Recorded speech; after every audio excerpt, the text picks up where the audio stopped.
Cole, thank you. Now to the other side, KCAL News reporter Tina Ezzedine live in West Hollywood with reaction from California Democrats to Trump's indictment. Tina. Juan and Pat, as you know, the Southland, mostly Democratic in its political leaning. So today's historical announcement has local political leaders and everyday people with an opinion.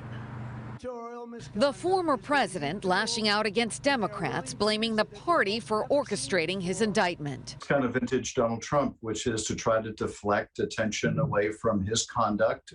In this case, allegedly the payment of hush money to a porn star, and to blame others for it. Creating concern among Democratic Party leaders about what might come. You have Kevin McCarthy and Jim Jordan threatening to use the committee I serve on now, the Judiciary Committee, to try to interfere with the prosecution in New York. Congress should be upholding the rule of law, not attacking it, not trying to undermine it. The magnitude of the message not lost on voters in the Southland. I would assume that they have enough evidence to, lock him up.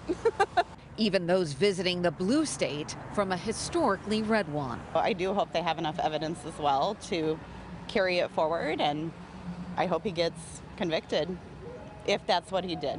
Tonight, the former president, said by his aides to still be absorbing the news, caught off guard by the timing of his indictment. From the nation's capital to Hollywood, where Trump has many critics, including one of the most outspoken on social media.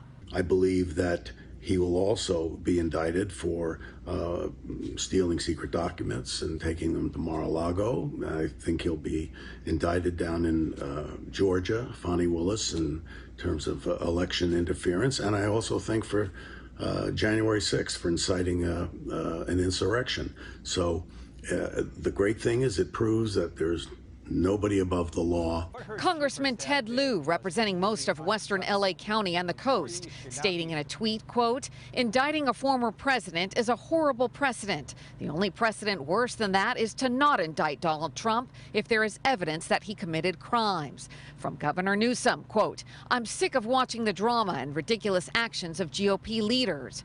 Voters also watching closely. When he first started running, I said this is the end of his empire.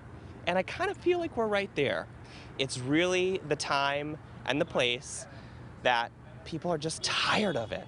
I'm inclined to believe that the system is fair, in this sense. So be it he's innocent or not, that's what the court is going to, show. And if he is, then that's great. Again, the system worked as it should. Twice impeached and the first president in history to be charged with a felony offense. It's huge. A Democratic Party united. Real change needed.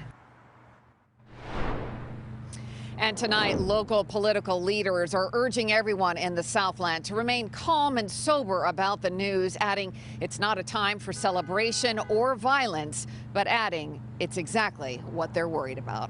We're live in West Hollywood tonight. I'm Tina Ezzedine. Juan and Pat, back to you. Tina, thank you. And we'll have continuing coverage of the Trump indictment all night on KCAL News. Ahead at 9:30, the potential impact on the 2024 presidential election. Well, back here in LA, a long